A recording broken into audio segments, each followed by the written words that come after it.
Tô chorando. Porta do Bilhar, era Porta do Bilhar no lugar, né? Bilhar. Porta do Bilhar, quem lembra ali, ó? Perto do Atrás do Rabigo, sabia? Aquela sinuca muito louca ali, velho! Aquela sinuca era muito louca. Aí eu tava jogando sinuca lá, bebendo cerveja, um monte de gente, um monte de amigo lá então. Aí eu saí com a neguetinha, né? Ô, neguetinha. Não tem R. Aí, né? Saímos fora e tal. Vamos pra casa, falou, galera. Ô, foi mal aí, foi. Falou, obrigado aí. Boa noite aí. Boa noite, vamos embora e tal. Nossa, eu liguei pro Klaus. O Klaus é um amigo nosso que tava lá no barco com nós. Ô Klaus, o negócio é o seguinte, eu cheguei em casa, velho. Não sei se eu te contei, mas eu tô escrevendo um livro, velho. E no livro que eu tô escrevendo aqui, o cara vai entrar no motel agora, cara. E como que é que entra no motel?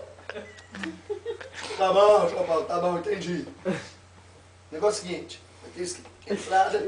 Onde você tava? Eu tô na porta do motel, velho. É, eu nunca tinha ido no motel.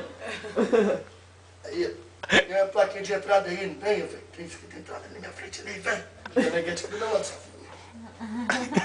Ô, a meia eu não legalizei, não. Aí, né?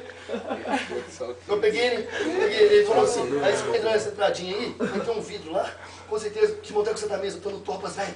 Ele pode crer, então, pega teu espelhinho lá, tem, com o interfone. Aí, vai ter na sua frente, sim, tem uma plaquinha com o nome de todos os quartos, com todos os preços. Aí você escolhe qual que você quer. Aí na hora que você escolhe qual que você quer, você vai lá uma meiazinha, vai jogar a chave. A chave vai escorrer assim, você vai pegar a chave e você vai pro quarto. Aí na hora que você for assim no caminho, você vai ter um númerozinho Tem dos quartos. Balboa, tem um jogo de perna ali.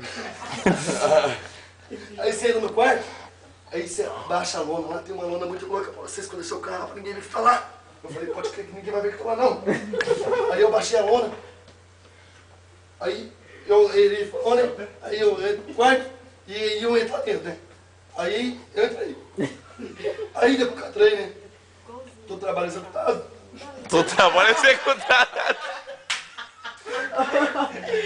Eu liguei pra ele de novo. Klaus, e agora? É verdade. Mas essa hora que eu liguei, eu fui embora já e não tava lá mais. Não tava no bar mais. Eu vi tipo assim, negócio seguinte, você tinha o telefone do gancho? Você descarada, não, tá? Eu falei, beleza, não descarada não.